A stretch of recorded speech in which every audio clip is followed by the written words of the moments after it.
This is Hot Edition. We're live on news about Desawe Kanda, also live on Kesme 107.1 in Tamale and beyond. We're also on W93.5 in Wa and beyond. Coming out this evening, Ministry of Foreign Affairs and Regional Integration proposes 544% increase in passport application fees from 100 Ghana cedis to 644 Ghana cedis.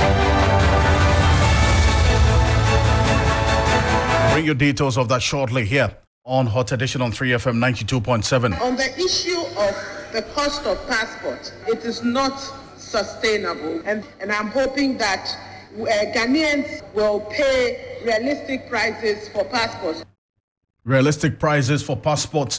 We'll get into it. Also, in the bulletin this evening, we'll have details as we assess the sharp decline in the election of women at local government elections in Ghana. This evening, also, the Ghana Academy of Arts and Sciences calls for immediate revocation of Environmental Protection Regulation LI 2462, which seeks to allow mining in forest reserves. Details of the latest in business and sports.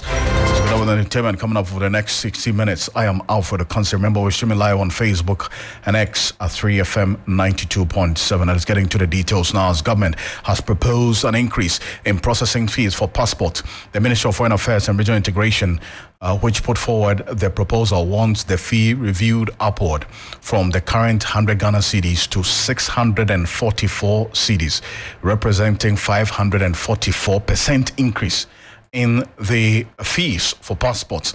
Now, the proposal, which is currently being considered by the Committee on Subsidiary Legislation, is to enable the ministry to curb losses in the printing of passport booklets. The Minister of Foreign Affairs and Regional Integration, Shirley Ayokoboche, who made this known in Parliament earlier today, said it is time for Ghanaians to pay realistic prices for passports they acquire to travel beginning next year. Take a listen. On the issue of the cost of passport, it goes without saying that it is not sustainable. We cannot sustain this. And therefore, I would plead with this Honorable House to look at the issue for us. It is already before the Subsidiary Legislation Committee, and I'm hoping that Ghanaians will pay realistic prices for passports. Today, passports are no longer IDs. They don't serve as IDs. We have the national ID card. And therefore, those who need passports are those who need it to travel. And therefore, I don't believe that they will not, or they would want us to continue to subsidize it. Oh, so that's the Minister for Foreign Affairs and Regional Integration, Shirley Ayokoboche, there in Parliament. Well, the Honourable Ahmed Ibrahim is a Member of Parliament for the Banda constituency. He's a Deputy Minority Whip. He's joining us on the telephone for a quick conversation on this. Honourable, thank you so much for joining us here on Hot Edition. So the justification for this 544% increase in the passport fees, as announced by the minister, is because they want the passport office to be able to cut down on the cost and then also of printing passport booklets and so on. Is this justifiable in any way? Brother, let me say a very good evening to your cherished listeners and viewers as well. We are asking of the justifiability of the increase in price. Why are we increasing it in the first place? And are the reasons for increasing the passport price? I hear the Minister for Foreign Affairs comparing the rates that we pay to what is paid in Liberia and other countries. As a matter of fact, if I heard the Minister clearly, the LI or the regulation is... Hello? Hello? Hello, Noble? Hello. Okay. Yes, I lost you briefly. You were saying what the minister had said before you in Parliament. Yes, what I said was that the minister said the regulation is before the subsidiary legislation. Yes. Definitely, the legislation will back to Parliament. And when it comes to plenary, the reasons for the increment will be explained to all of us. It looks as if the number of identity cards and the number of registration, number of individual registration cards and the cost involved. You remember Ghanaians have to pay 250 cedis before getting the Ghana National Identification Card.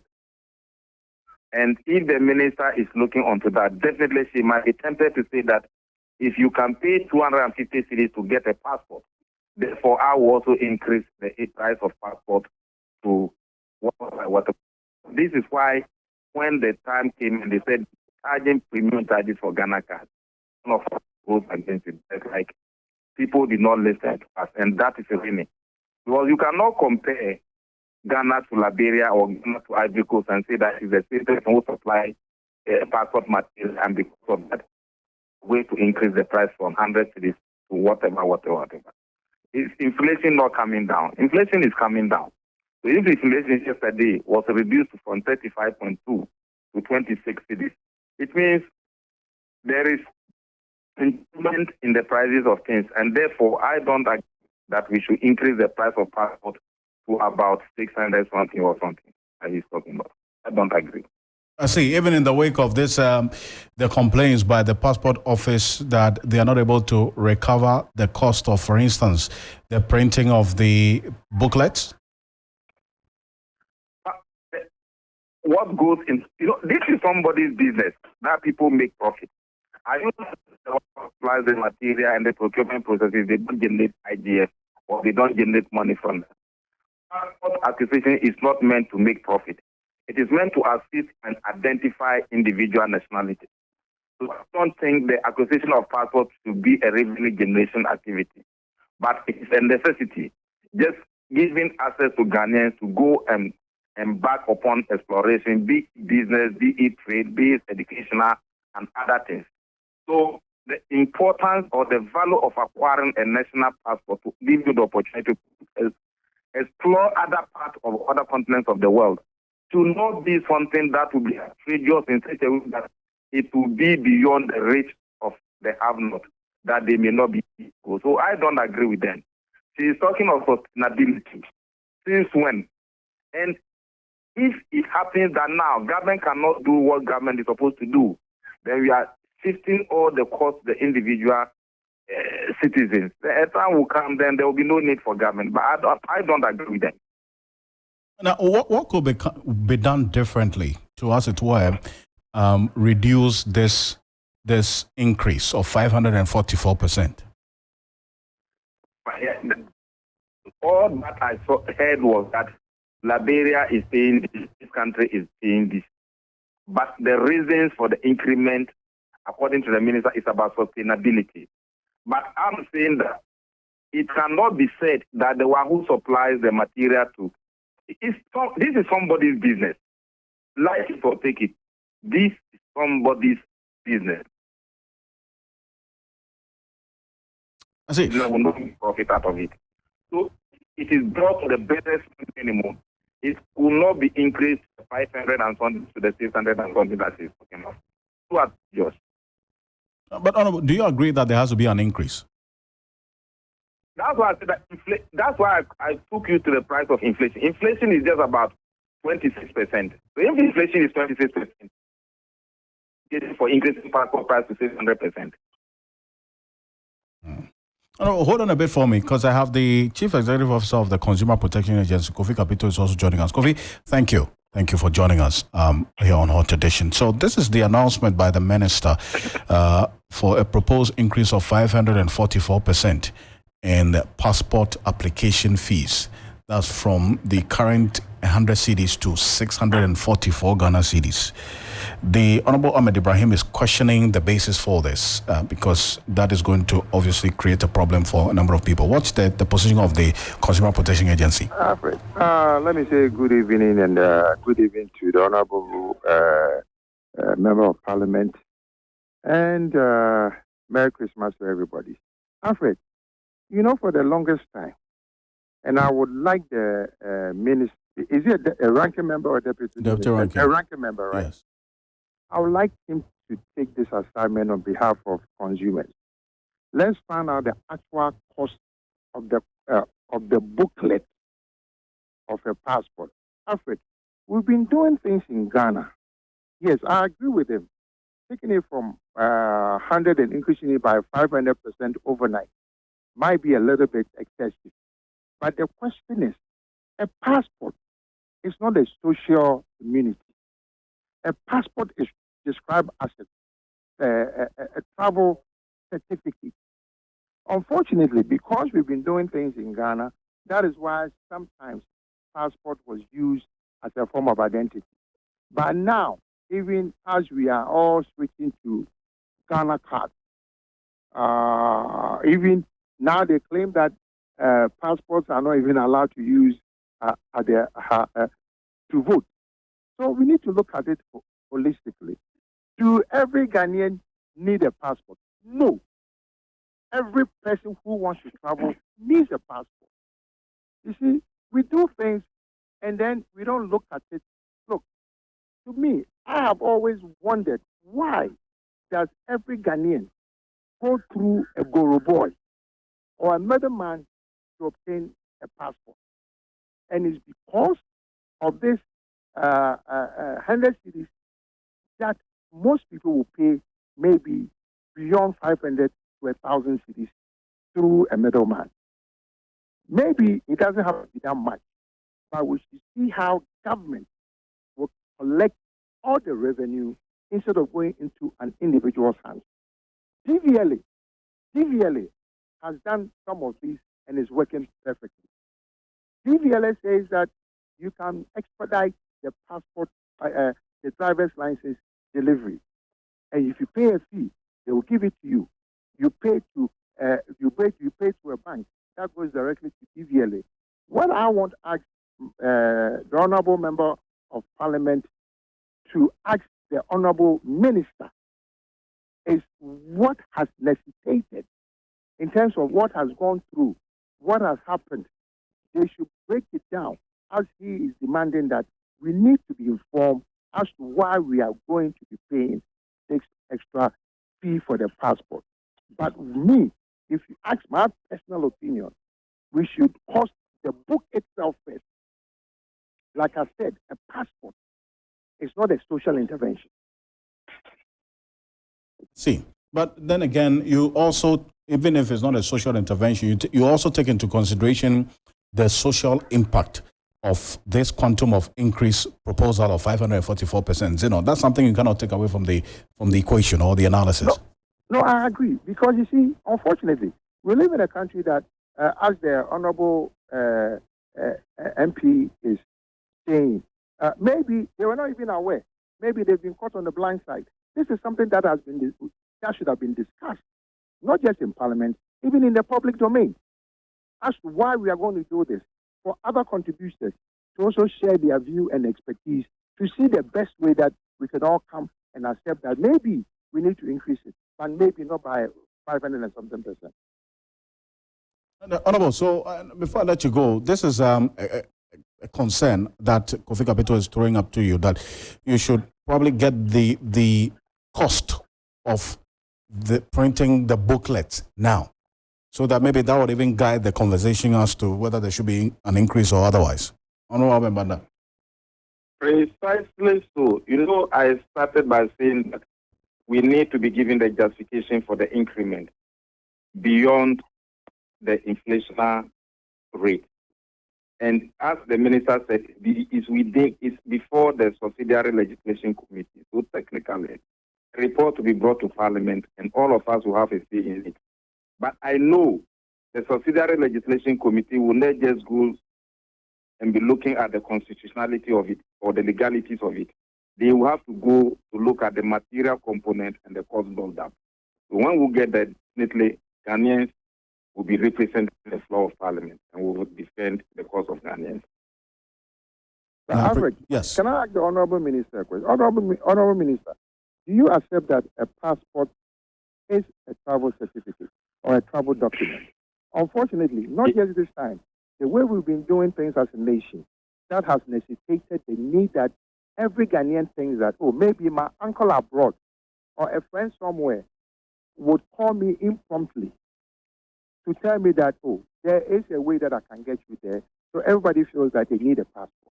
I mean, in normal sense, I'll tell you what, in other advanced countries where, as we are doing with the Ghana card, if we can do it well, you might not even have the need to have a passport because most people don't need a passport.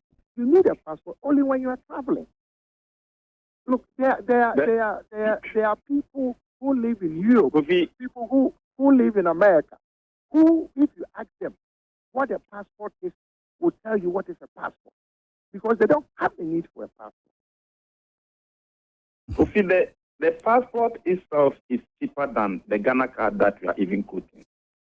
You do accept that the Ghana card costs about 250 cedis. Yes. For the premium card holders. Yes. For you to get it within 2 days or within 20 days, the passport itself is just 50 cedis. No, until the premium passport used to be 100 cedis. No, the premium passport has been increased. Now the lower is 100 cedis, which is what they collect. Right. I think the premium is either 3 or 500 cedis. When you pay for the it used to be 50-100. Yes. It used to be 50-100. Yes. And has been increased to 100 and 500 we are talking of. Yes. And now it's going to be increased about. Okay. So clearly there are matters to be discussed here. But if care is not taken, I may agree with you. Hello, Honorable. Yes, I'm here. I lost Honorable Ahmed Ibrahim, sorry. unfortunately. Alfred. Yes. Is he back? No, we lost him. Alfred, Let's round up on this, yes. You see, as a country, we should look at certain things dispassionately. We should look at how it's going to benefit Mother Ghana and the citizens of Ghana. Like I stated earlier, I can tell you, if we were to do a survey, probably about 60%, 70% of the people of Ghana have a passport. Alfred, if you go to the passport office and you go to the director's office, you see the amount of passport that has been issued. Even people sometimes even pay express for it. But because maybe the reason why they need it hasn't happened, they don't have the need to go for it. But I agree that if you tell me that I pay the minimum, whether 200, whether 500, and you say I should get it in 4 weeks, Alfred, I should get it in not more than 4 weeks. It can be less than 4 weeks, but it cannot be more than 4 weeks. Then if I pay express, you tell me I should get it in 72 hours. I should get it in 72 hours. It's this delays and bottlenecks that create the middlemen. As I said, TVL has done it wonderfully. Now, the Koro boys that used to do that, they are not even available anymore. Because why should I give it to a third person when I can go in there, sit in an air-conditioned room, and I'll be issued a license? Right. I appreciate the point there. Kofi, important input there. Thank you so much for joining us, as always. Thank you. Thank you very much. Kofi Kapito is Executive Director of the Consumer Protection Agency. To you as well, the Honorable Ahmed Ibrahim, Member of Parliament for the Banda constituency, Deputy Minority Whip. Thank you for joining us here on Hot Edition. Oh, well, Ghanaians will on Tuesday, December 19, 2023, go to the polls in the 2023 district level elections to elect assembly and unit committee members for the various metropolitan, municipal and district assemblies. 66,257 people are vying for assembly and unit committee positions this year. But did you know that only 6% of women get elected in district level elections in Ghana? It gets worse. Since 1994, a paltry 2,059 women have been elected in total, as against 34,460 men. Now, these are the latest figures based on the data from the National Association of Local Authorities, Ghana, NALAG, and the Electoral Commission. Now, the electorates have a huge role to play in helping bring about this transformation of getting more women elected in the district assemblies. Before we engage our resource person, let's listen to 29-year-old Zainab Al-Hassan, who is aspiring to break records as the first woman to be elected as assembly member for the Ofenso-Kokote electoral area in the Ashanti region. The research assistant at Parliament House is contesting with 4 men and has been speaking about the stereotyping she has been subjected to over the period. There's also a group of people who will tell you that you're a woman, go and concentrate on marriage, and then you are coming here telling us that you don't want to lead. Have you ever seen a woman coming out saying that she wants to lead this community?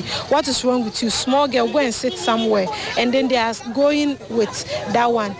Despite the challenge, Zainab Al-Hassan says she is unperturbed and will continue to engage electorates and tout why she is the best among other candidates.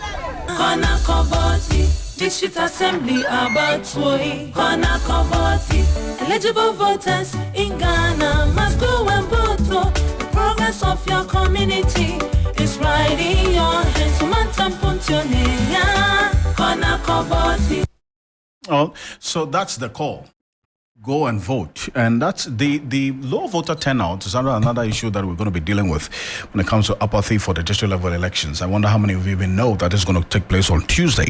That's another issue as well. But let's speak with gender advocate Efua Hiebe. She's also been at the forefront of pushing to get the affirmative action bill passed by Parliament. Efua, thank you so much for joining us here on Hot Edition. First off, you had the challenging issues that Zainab Al-Hassan, one of the aspirants for the Ofenso-Kokote electoral area in the Ashanti region, is faced with.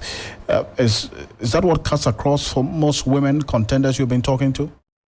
That and more, Alfred. That and more. It is not an easy task for women who are the few women who have had the courage to go out and then put themselves out to be voted to become assembly members. That is the actual representation of what's on the ground. I see. And what could have been fueling this? Because every 4 years, I hear this, that stereotyping is going on, a lot more of these disadvantages that women are faced with. So what is sustaining this over time?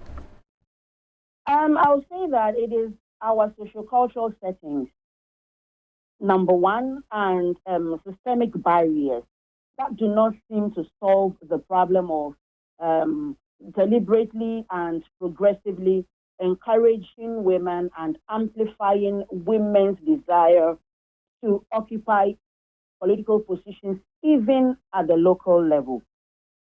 I said systemic barriers because if you look at our Constitution, Alfred, Article 12 of our 1992 Constitution actually spells out that every human being has certain rights and freedoms. Okay? Article 17 of the same Constitution charges our states, I would say the duty bearers, because our government to what? To make sure and to take charge, to what? To make sure that everybody who is what?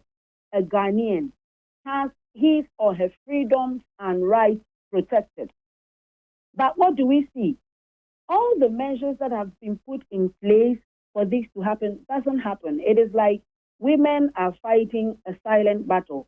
And because of the kind of stress that the few women who are able to go through to be voted for goes through, they don't have the time, they don't have the patience, they don't have the resources to what? To encourage other women or to set examples for other women who also want to go into such offices to go. You know, in our cultural setting, a woman's place is supposed to be in the kitchen. A woman is not supposed to be this. At a certain age, a woman is supposed to get married and have children and all that. What is the woman doing, standing for elections and all that? And more, Alfred. And it's clear that not much has been done to address this. That's why it keeps coming up. But what hasn't been done to address all of these challenges that get women disadvantaged in this process? First of all, our affirmative action bill is still pending.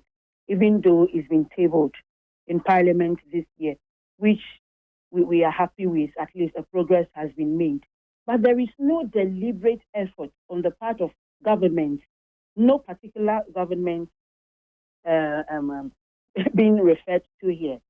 There is no deliberate effort by government to what? To empower women, to amplify the voices of women, to encourage women and to push them into wanting to take up such positions. You know, locally, I see a few women trying to campaign out there and they're facing mockery from men as to, Yuka, what are you doing? You think you will win? We have powerful men, you know, men can do it better. What are you doing? You can't do anything. Who even hear? Who even listen to you? And all that. And like I said, there is no effort by government to push women. Number two, how many of our women at the local level are empowered financially to fulfill all the financial obligations required to stand for political positions? You know, now in Ghana, if you want to do politics, you need to pay people money, you need to print posters, you need to file for nominations and all that. All that involves money. How do you expect a local woman at the local level who is not even able to take care of her household to be able to fulfill all this? You see, that if we believe that if this affirmative action bill is passed, progressively, everybody knows that I am supposed to make sure that with this election, this number of women file, this number of women are here. And then also, if we make things easy for women, I'm not saying that women are supposed to be pampered or anything, but we live in a society where land ownership is strictly for men, even at the local level. If you go down to our farming communities, you see that women who are going into farming even have to lease or rent land from men. By the time they finish paying, or how much do they have left to take care of their household, let alone think about filing for nomination to contest. You know, they get discouraged from the very grassroots. That's the problem. As you say, government is not doing enough to help women in this area. What do you expect specifically from government? First of all, the affirmative action bill should be passed. Okay, a lot. Oh, that's a responsibility that Parliament has to carry through, is it not? It is.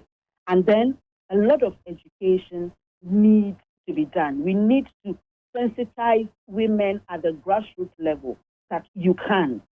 Don't be deterred by this systemic barriers. You can.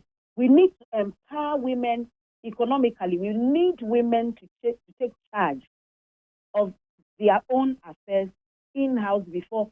If I am not able to sustain my family, I will not be able to carry anything out. But like I said, the system suppresses women even economically to the point where they do not have the resources to go out there. And the few who are already there, I don't know why.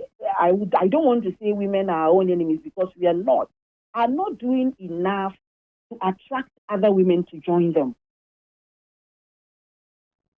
And so Tuesday, and we did a little survey, and people don't even know that there's something happening on Tuesday. So could it be just maybe the burden of the Electoral Commission or the NCCE in this instance, not doing enough to get people to even appreciate the importance of turning up to go and vote on Tuesday? I don't know whether it is just people are just not interested in the elections based on the economic hardship or whatever. But personally, I am not going out to vote. Why? Myself, I am not going out to vote. Because in my area, there is no woman up for election. And it's been men throughout. So I wouldn't want to go out there and waste my Why vote. would you want to rather describe the voting for a man as a waste of your vote? For me, personally, as a gender advocate who is advocating that women are given a space at the decision-making table, even at the local level, it has been men throughout, and it is the same thing that we see. Our assembly members are supposed to be our development agents, right? Now, if I don't have any woman involved, how can a man go and talk for me? How will a man know my needs? How will a man know the immediate development needs in my hood? Do we even see them after elections? No, we don't. It is the 4 years round again, and then you see them up again. So personally, I wouldn't want to waste my resources, time going to vote. No, I won't. Okay. And I believe other people feel the same way too. Well, there are others who would hold a different view. If Absolutely. And that, I mean, you would rather want to be part of the process to get who you want voted for, so that you don't get to be ruled at the local level by who you don't want, because it will definitely be a man. Personally, I don't want to. And also, this year, like you said, the NCC, I don't see the NCC doing enough. In my whole area, I haven't seen any education, any awareness creation or sensitization about this. What I hear is the various men who are out there campaigning, going around the community with their loudspeakers, calling for people to vote for them. But I don't see any efforts by the NCC or the Electoral Commission educating people on what to do, what not to do. I appreciate you. Thank you so much for joining us. Thank you so much. It's been a pleasure, Alfred. Ifwa Ahiyagbe is a gender advocate there, but just to keep it in mind, on Tuesday, we are all encouraged to turn up at the various electoral areas to vote for the unit committee and assemblymen and women contesting for the district level elections here in Ghana. But the Ghana Academy of Arts and Sciences has called for a moratorium on mining activities near water bodies. It also wants the immediate revocation of the Environmental Protection Regulation LI 2462, which seeks to allow mining in forest reserves. According to the Academy, the law, if not revoked, could derail gains on forest management and the fight against illegal mining. The calls come days after some civil society organizations petitioned the President and the Speaker of Parliament over the revocation of the legal instrument. GAS demands that government implement the following policy actions: declare a moratorium on all kinds of surface mining activities around river bodies, revoke all reconnaissance and prospecting license, mining leases, and small-scale mining licenses in forest reserves and other fragile ecosystems such as key biodiversity areas. Revoke the Environmental Protection Mining in Forest Reserve Regulation 2022 LI 2462. The Academy finds the enactment of LI 2462 not simply a troubling contradiction, but a completely tone-deaf response to the problem of illegal mining. The Academy demands the immediate revocation of LI 2462. It was enacted in extreme bad faith. What it seeks to do is not in the best interest of the people of Ghana. Well, the Academy in a statement has described the country's fight against illegal mining as a failure. As the president of the Academy, Professor Ocansey, providing explanation to this position. Ghana is on the brink of an environmental, health, and social disaster as a result of illegal mining. We are rapidly approaching the precipice, despite the effort by successive governments to address this menace. The latest fight against Galamsey has failed in spite of the legal institutional framework that was put in place. Regrettably, however, successive governments have simply been incapable of translating these fine rules into action. There has been an inexplicable unpreparedness, unwillingness, and or inability of the governments to apply and enforce the law, set up the required structures, and resource them to work well. Oh, so that's the president of the Ghana Academy of Arts and Sciences Professor Ocansey, and Daryl Bosu is Deputy National Director of Environmental NGO Rocha Ghana. Daryl, thank you for joining us here on Hot Edition. Now, this verdict, the verdict by the president of the Ghana Academy of Arts and Sciences, that this current fight against illegal mining has failed. Is that one that you share?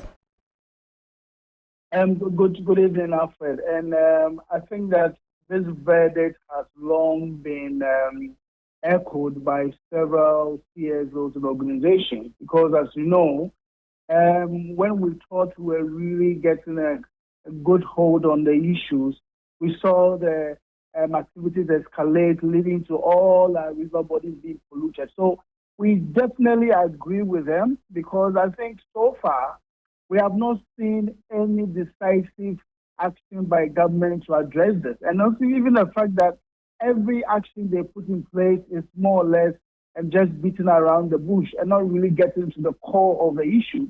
You recall the government some time ago spoke about cordoning off several forest reserves so that these activities can't be perpetuated in them.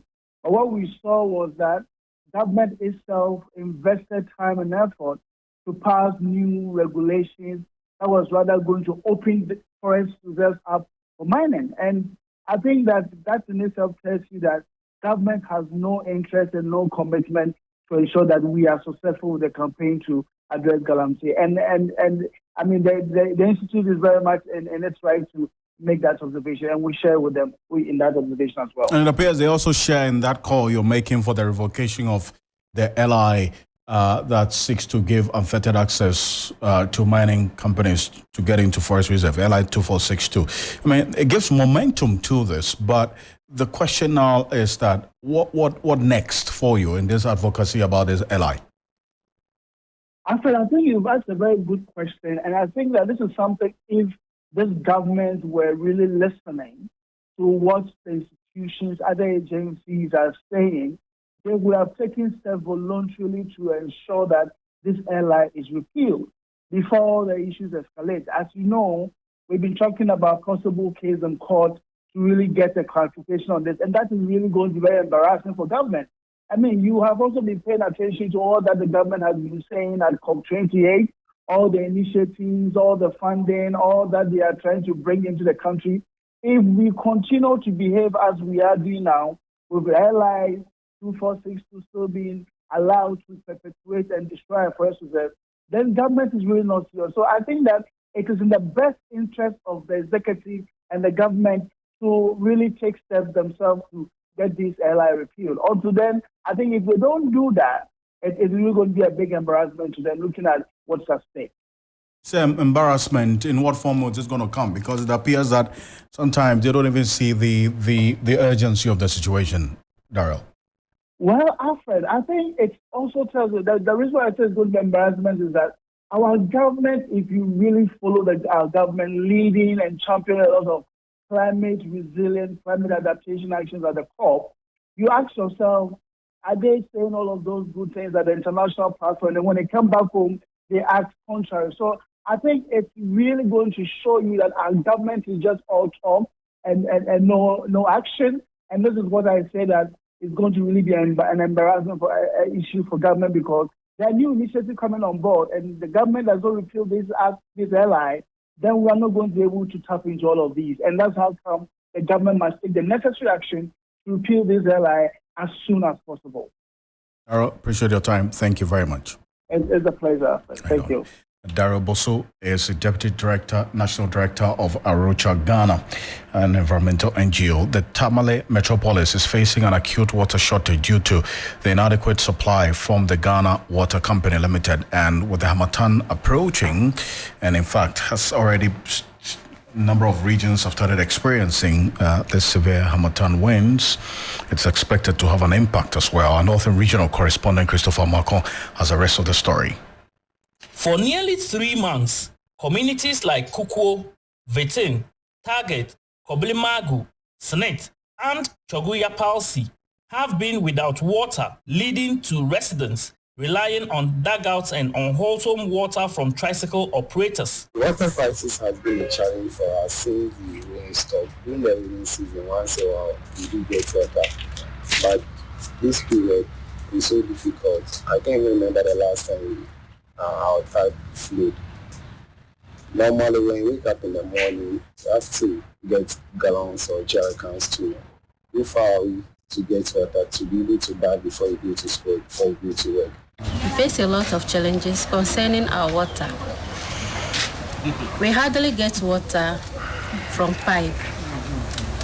In getting water, to search for water, we normally get late in preparing for our work to go to school and we ourselves to go to work.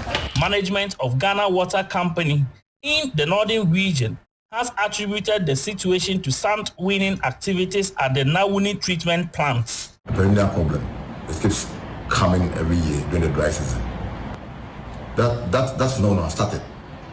So we are not able to run 3 pumps continuously.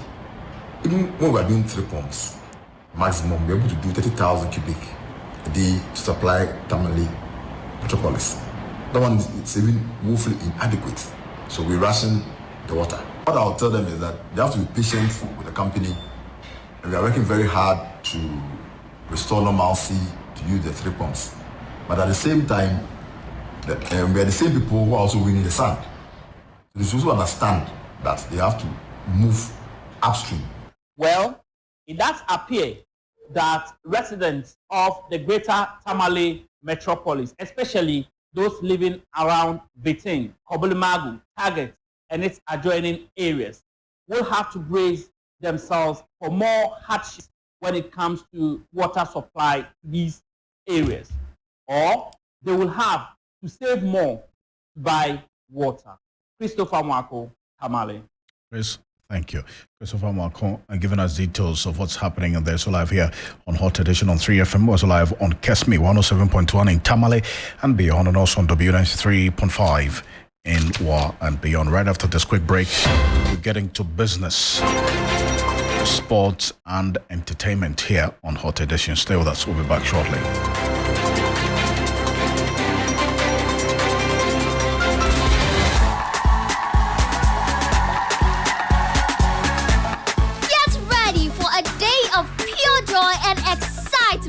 It's the second edition of the National Kids Festival and Awards. Rep Your School edition happening on Saturday, December 23rd from 10 a.m. to 6 p.m. So tell a friend to tell another friend. National Kids Festival and Awards 2023. It's going to be exciting, entertaining, and rewarding.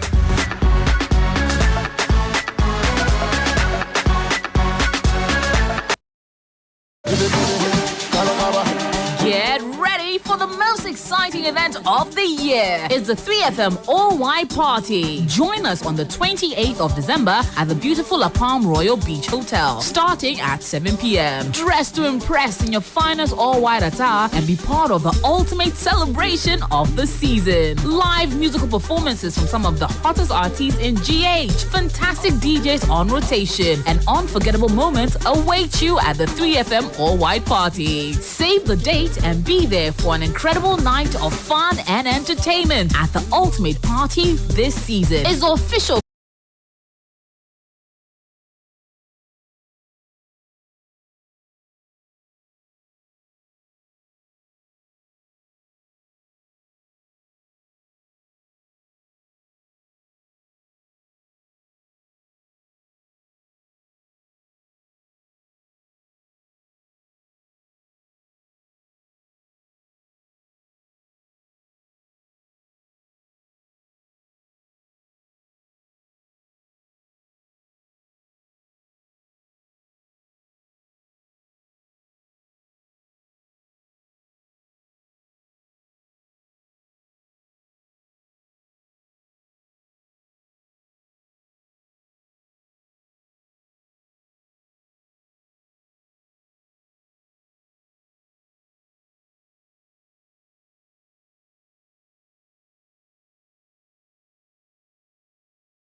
has faced significant opposition from civil society organizations, the minority and academia.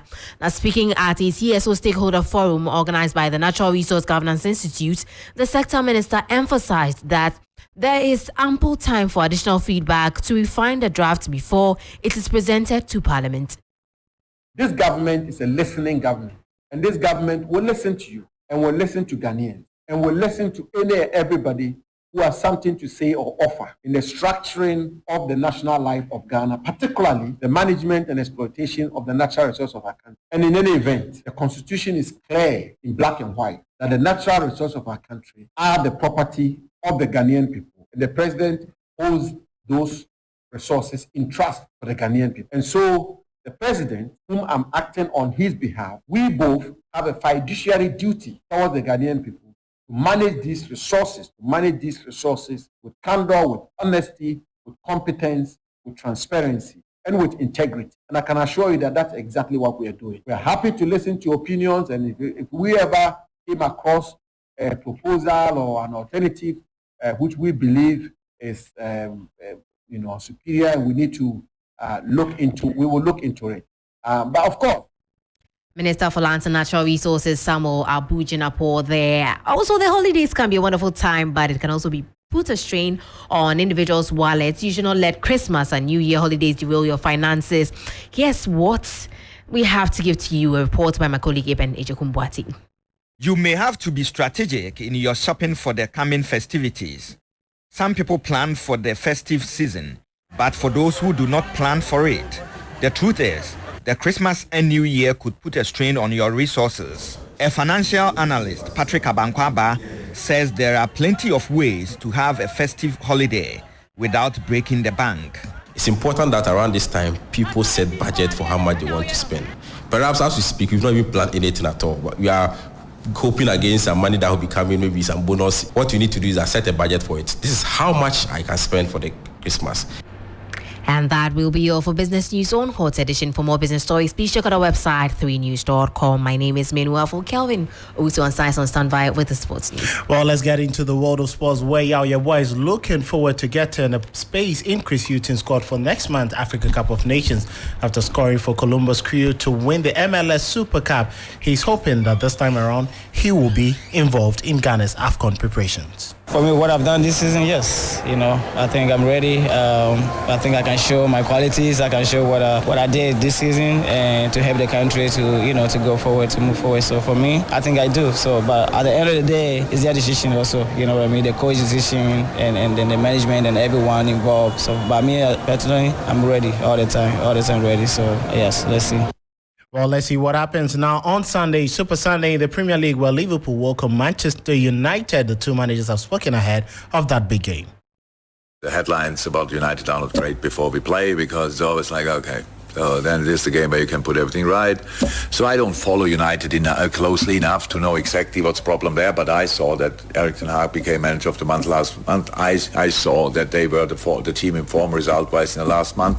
So how can it be all wrong? I just don't understand it, and play a football game against the rival, the historical rival of Liverpool FC, and that at home at Anfield, and that itself must make it a special game, and that's what I want to see from us, a special game. Really understand the situation and give you all. That's all I need. I'm focusing on the process. I'm focusing on to make this team play better, focusing on make the individuals better, and that's my concern, and that's all what I'm doing. Well, that is the primary concern of Erik ten Hag. Aduana FC defeated Bichim United by 1-0 in the Ghana Premier League. That's all for sports. Akofa comes your way with entertainment.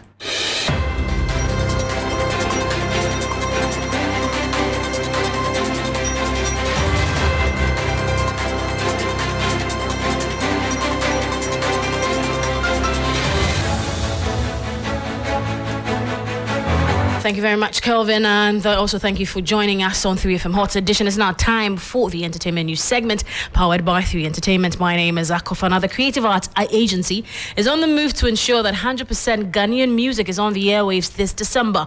Director of the agency, Jankoma Ekufuado, said the Play Ghana agenda will help promote Ghanaian music and artistry. Acclaimed musician Samini and other creatives in the industry are advocating for the right laws to protect and promote local music content. Here's report by 3 Entertainment.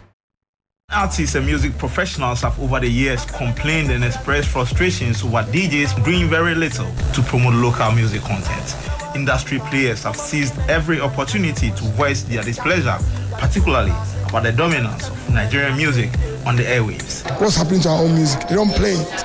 And that breaks my heart just looking at, from the back end, looking at what's happening, that we're not pushing our own. No matter what, we're Ghanaian first before anything else. You understand what I'm saying? So if I said, let's push Ghana first, you could play any music, wherever you want. I mean, what TV?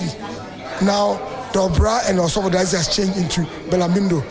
Like, what's happening? Stakeholders have been sharing ideas on how to ensure the successful execution of the Play Ghana agenda.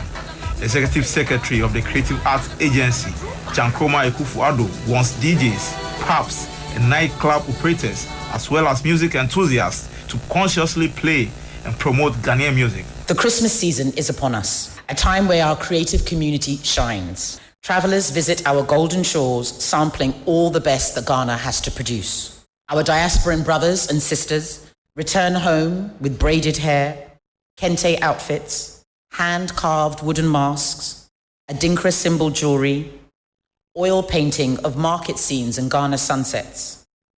But Ghana music is left behind. This month's festivities, for Deti December, we need our artists pushed to the forefront, to be prioritized, in the nightclubs and on the airways. Let that tourist sample not only the best jollof in the world, but the best artists too. She further pushed for the review of Ghana's local content regulations. The stakeholders and players of the music industry and film and broadcasting to review our local content regulations. Both the cultural policy and the broadcasting bill must be amended and enforced. Our Nigerian cousins have implemented 70% local content law within music, film and broadcasting. Ghana must do the same. Industry players say the call to action is a step in the right direction. Yeah, baby, I could do no. And yes, I know I do. I was here, yeah, boy. Play Ghana is a beautiful initiative. Acclaimed musician Samini is advocating for the right laws to protect and promote local content. I'm sure they're working on something like that. And eventually, when it goes to the parliament and they pass it, and we have a law that's going to be enforced, then of course we can be able to hold people to account. But if I, in my opinion, yeah, if you have a 80-20 or 90-10 or even 70-30 the least, consciously as a DJ, if you're making your selection, your 30% foreign content should be spread around the world so that you give us flavors from different places. Then it becomes, diverse. In as much as he finds the Play Ghana initiative apt, manager for celebrated music duo R2B's Ike Otu Ahin is of the view that Ghanaian producers and artists have to also up their game. Creatives need to understand that music evolved, the world has evolved. There is foreign influence that's actually doing very well. So probably our music has to be beefed up in a bit. If you speak to the producers, speak to the artists, let them understand that, you know what, music has evolved. So you need to actually also up your game so that it will actually fit into what is actually going on in the world. Because if it was as good, it would have been up there. But there's a disconnect. So why is there a disconnect? So producers, artists, let's see what's happening around us. Everybody is upping their game in terms of the sound. As much as we have the high life, which evolved into hip life, we go Azonto. Bro, we need to actually evolve our sound so that internationally it will be received and then made a thing. And that was a 3 Entertainment report there. That will be all for the entertainment news segment here on Hot Edition, powered by 3 Entertainment. My name is Akofu. Thank you for listening and watching on our Facebook 3FM 92.7.